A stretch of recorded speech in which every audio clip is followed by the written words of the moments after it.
Hello everybody, welcome back to another video. Hopefully you guys are all having a fantastic day. Today's upload is going to be about the threat for several hurricanes in the Pacific Ocean. But a disclaimer to this video is that these hurricanes, even if they do form, will most likely pose no threat or danger to land anywhere, not just the US. It probably will just go out into the Pacific and dissolve before it reaches any islands, any major countries. So it is all fine and good. It's just a cool little video I want to make about these hurricanes. Before we, however, dive deeper into this, please consider subscribing to my channel. All you gotta do is hit that red subscribe button and you're subscribed.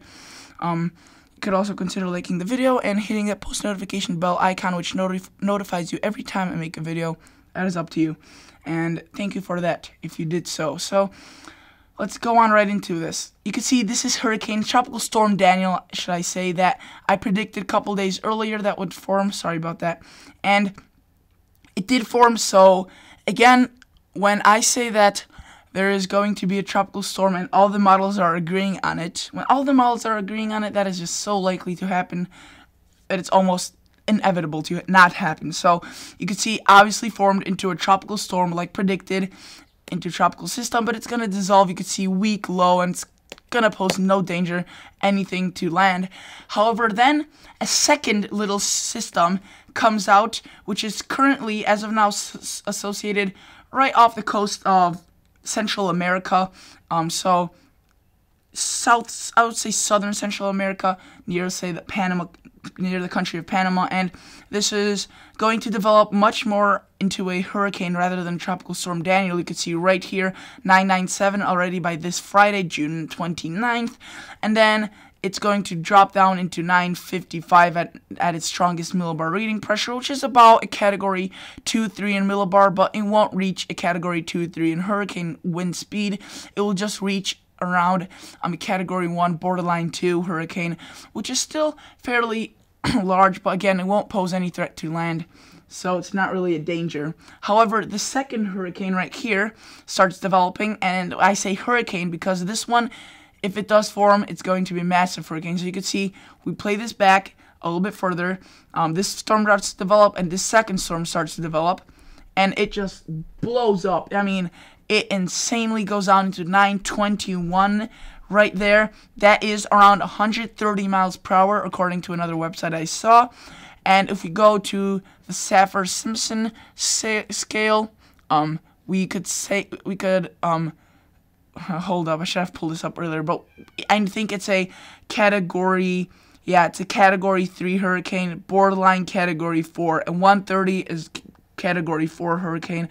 So it could be a category 4 hurricane, which is very likely, and it may even reach category 5. And if you're wondering, well, it is the model that's far out. Okay, alright, I'll prove you guys wrong. So this is Tropical Storm Daniel, and it's going to wind down and nothing going to be produced. This is, you can see, near 0% chance of cycle formation in 48 hours. That is basically, if we were to look on the GFS model and wind it back all the way to now, it is somewhere right here, and you can see nothing comes of it. This, however, storm that starts developing, this one, currently is this thing right here, and it has a 90% chance of developing in the next 5 days and 40 in the next 48 hours. And then if you're looking for this one, this hurricane that's going to potentially be forming, it's not on here yet, because that thing is somewhere right over here currently as of now when I'm recording this video. So you can see 0% chance of development for this one, not going to form into anything. Tropical Storm Daniel is going to wind down across the eastern Pacific Ocean, and then this one could develop into a category 1-2 hurricane, which is this one right here. You can see 959, and this one, which you don't have yet, a watch for. This one could be an absolute beast of a storm, potentially the strongest one in the Pacific yet, stronger than Hurricane Atlanta for sure. This is definitely going to be a monster if this continues to show like it is. And if you're saying, oh well, it's just a GFS, well, okay, the ECMWF, aka the European second best or controversially the first best forecasting model out there. You could see also very has a very potent storm. So the GFS, the European, all are indicating towards a major hurricane. Let's go to the Canadian model. Again, the Canadian model is from Canada, hence the name, also indicating a fairly large storm. So again, all the models are so far agreeing on it. So you can see this one could be tracking closer to shore according to the Canadian model. We'll need to see how accurate that is, because that, you know, that would be a little bit more dangerous, especially if it could spin up into, say, Arizona and California. But this one, as of now, seems to be far away from land. The second one, the third one, I should say. But all models are agreeing on it. Let's go to the, which one? NavGem. Also a fairly good one, but again, it doesn't go out that far, 144 hours. I think it might encapsulate Tropical Storm Daniel. Yeah, you can see it doesn't really have it that well, but this is a fairly good forecasting model. Let's go to WW3. Also another very good model, but I don't know. Yeah, 165, it may not encapsulate. This isn't wind speeds. This is how big the waves will be. The swells, which is waves, and obviously, the stronger the winds, the stronger the waves, the higher the waves. So you can see significant height in feet. So that purple is around 21 feet, which can knock over a sailboat any day. And you can see this second hurricane, or I'm not even going to call it a tropical storm at this point, because this is definitely looking to be like a hurricane. That is what, 29, 32, anywhere from 30 to 40 feet high waves. That is insane. That is almost considered a tidal wave. However, you can see this is far away from shore, but there may be some rip currents with up to 11 feet in height waves on the southwestern part of Mexico. So this could definitely be a danger to tourists or anyone that is on the beach at this point. And July is vacation time. This isn't, say, September or October. So this definitely could pose a threat, which is why I am still warning you guys about this, and why I am still making a video about it, because not only is it a cool weather event, but it's also something that could cause some danger.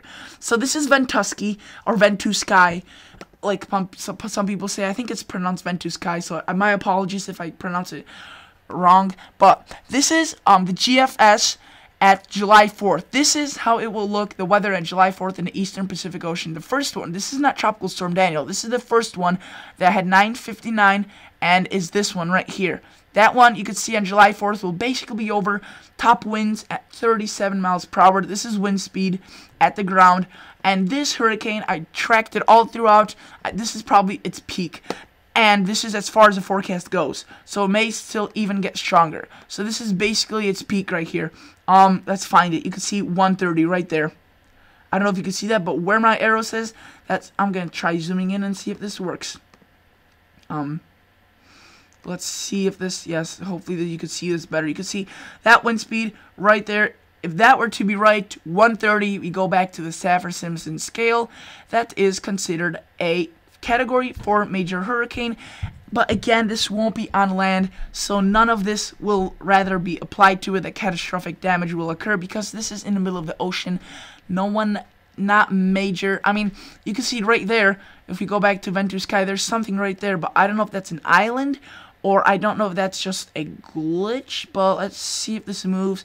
Let's see if this stays there. Yeah, no, that is an island of some sort, so anyone that lives there might get absolutely destroyed, but I don't know what that called. If you know what that island is called, please let me know, because then I'll be able to include it in my next video's title, so I'll be able to warn those people. But I could always just search it up. I don't know why I'm even asking you guys to do it, but that is basically it. I just wanted to show you the danger of it. So I also wanted to show you one last thing. Yes, I wanted to show you the GFS, how the winds are supposedly going to look with this.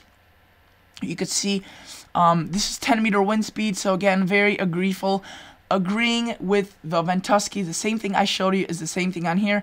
I just want to show you how big this thing will get.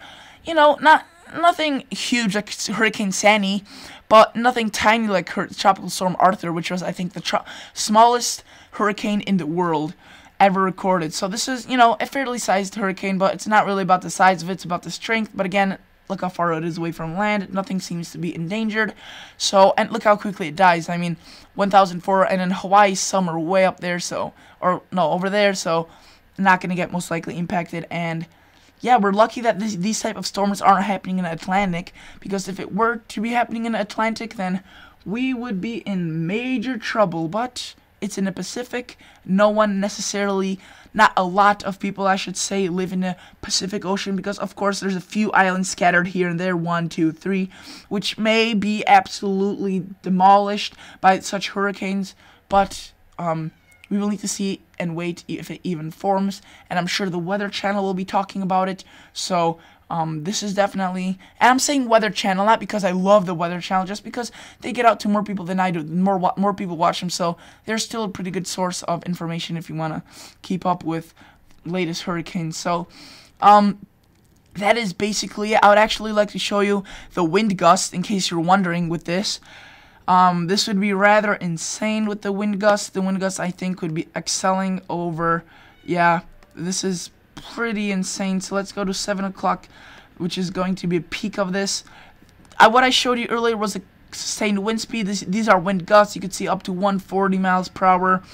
Sorry if you hear this meowing in the background. That's my cat. He's trying, the door is locked to the upstairs, and he is trying to get through, but no one's opening it to him. So, apologies, no one is opening it for him, so sorry if you just hear him screaming or meowing. And you can see wind gusts of up to 140, so that is pretty strong wind gusts, which again would lead to catastrophic damage, but no one really lives in the range of that.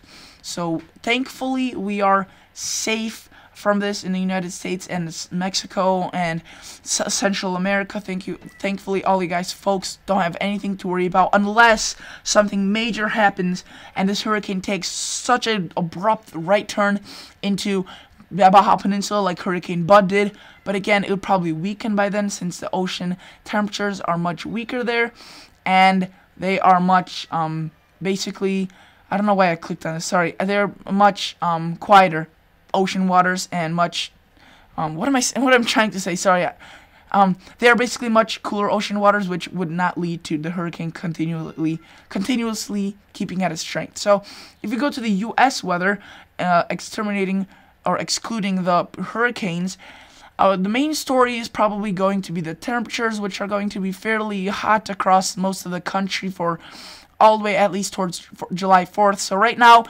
couple of cool days, but then you can see just 80s, 90s developing all across here, and much of this United States will be in the heat, a lot of heat, and this, you know, people that like heat, you have a lot of nice weather headed your way.